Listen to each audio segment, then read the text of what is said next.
The new Ducati Diavel V4 follows in the footsteps of the Diavel 1260. The most important change is the V4 from the Multistrada, which gets more power out of less displacement. Otherwise, the power cruiser is still a poser motorcycle as it is written in the book. Ole and Dietmar have made an extensive round and described their impressions here. The data sheet of the new Diavel V4 already gives an idea of what to expect on today's test day. Namely, a lot of motorcycle and hopefully even more riding fun. When you stand in front of the machine, this expectation is more than satisfied. What a chunk! This was no different with the 1260 cubic centimeters Diavel, and there is hardly any other motorcycle that polarizes more than the Diavel. Either you love the looks, or you hate them. The Diavel V4 is only available in one version, unlike the X Diavel, which is even more cruiser-like, i.e. with footrests far forward and a lower seat height. The X Diavel still has the V2 and is available in 3 variations from €22.490. The Diavel V4 tested here, on the other hand, has almost a normal seating position and is available for €27.070 in the colors red and black. The nostrils on the lamp mask, the rocket launcher exhaust with 4 tailpipes and the freestanding rear wheel thanks to the single-sided swingarm are striking. The V4 engine is freely visible and the 240 tire at the rear is just as impressive as the entire machine. Here, at least visually, it is not spilled, but blocked. We had mistakenly assumed a cruiser-like seating position. But this is not the case. You sit upright, with a decent seating position and not at all uncomfortable, almost like on a normal naked bike. However, the elongated tank makes long arms, which pulls you forward a little. The rider has a lot of space. We didn't try the passenger comfort because our test machine had the pillion seat cover.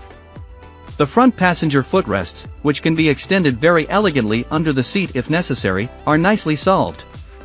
The machine weighs 234 kilograms ready to drive and is therefore not exactly light-footed maneuverable. Once in motion, it doesn't feel heavy anymore, but the Diavel V4 is of course anything but an entry-level machine. The new Diavel V4 is technically almost completely equipped. It has a 5-inch TFT color display, several driving modes, cruise control, wheelie control, launch control, lean angle sensors with cornering ABS and multi-stage traction control, mobile phone connection and a quickshifter with blipper. The only thing missing is a semi-active landing gear and a radar system, otherwise everything is really on board. This also applies to the lighting equipment, which is of course designed entirely in LED.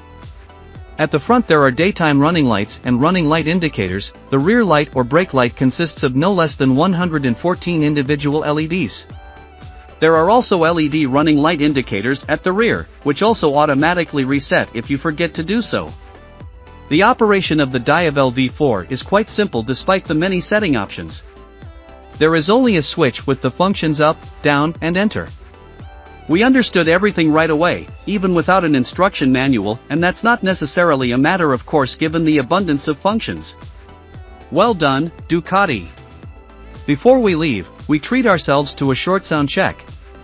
As always with Ducati, things get down to business, especially when you increase the revs.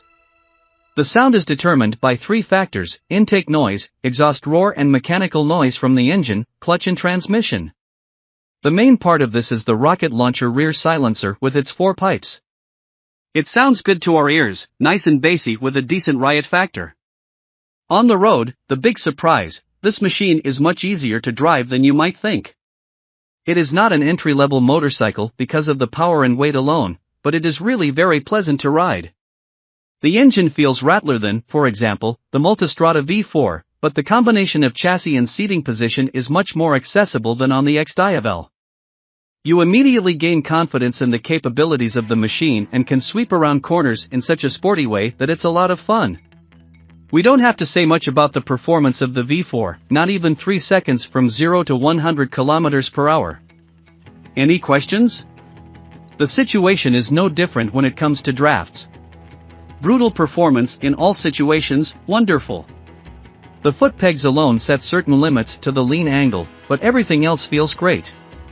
Surprisingly, the 240 tire at the rear does not stand in the way of this driving pleasure. Of course, the bike doesn't tip into the corner as naturally as a monster, but we were still amazed at how agile the new Diavel is. The choice of tires for the Pirelli Diavelo Rosso 3 certainly has a share in this. Cool.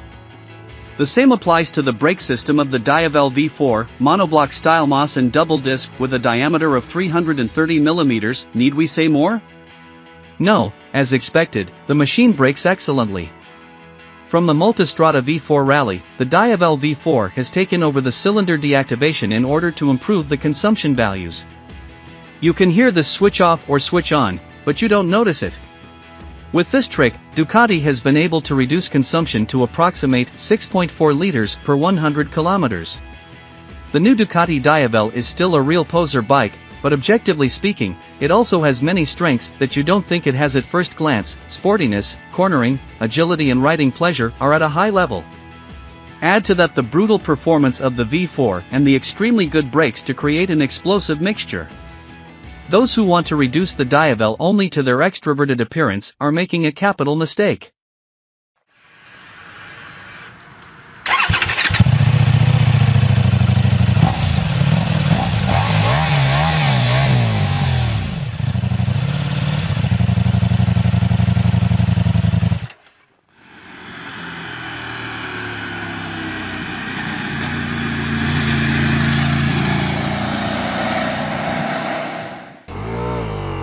Los geht's. Oh.